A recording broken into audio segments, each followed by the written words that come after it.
Breaking news नासी नवां सां शेयर कई पिया। राणीपुर में फातिमा फरड़ो वारो केस जंहिंमें फॉरेंसिक टीम पीर असद शाह जे कमरे जो मुआइनो करे शाहिदियूं गॾु कयूं आहिनि। कानूनी घुर्जूं पूरियूं करे क़बर कुशाई करे पोस्टमार्टम करायो वेंदो, एसएसपी जो इहो चवणु आहे। तफ़सील मालूम कंदासीं राणीपुर मां आवाज़ जे रिपोर्टर अकबर शाहानी खां। जी अकबर, कहिड़ा तफ़सील आहिनि, आगाह कजो। जी फातिमा नीगरे जेकी गुज़िरियल टे ॾींहं अॻु हवेलीअ में तड़पी फोत थी वई, जंहिंजो क़तल केस पिणु राणीपुर थाणे ते दाख़िल कयो वियो।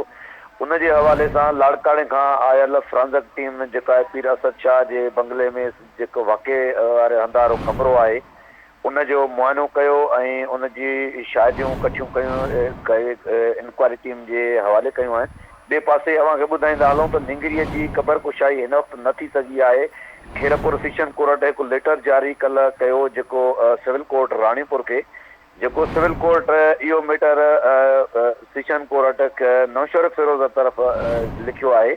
ऐं इन हवाले सां एसएसपी खेरपुर असांखे ॿुधायो त निंगरीअ जो जेको वाक़ियो पेश आयो आहे खेरपुर ज़िले में आहे ऐं हुनजी क़बर जेकी आहे नौशर फिरोज़ ज़िले में आहे।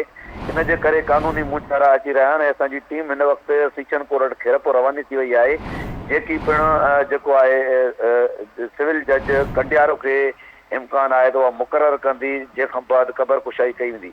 ॿिए पासे अव्हांखे ॿुधाईंदा हलूं त एसएसपी खेरपुर पारां जेको आहे निंगरीअ जे क़बर ते पुलिस हथकट पिणु क़ाइमु कई वई आहे। जी ठीकु आहे, मुंहिंजी महिरबानी अकबर अपडेट करण लाइ।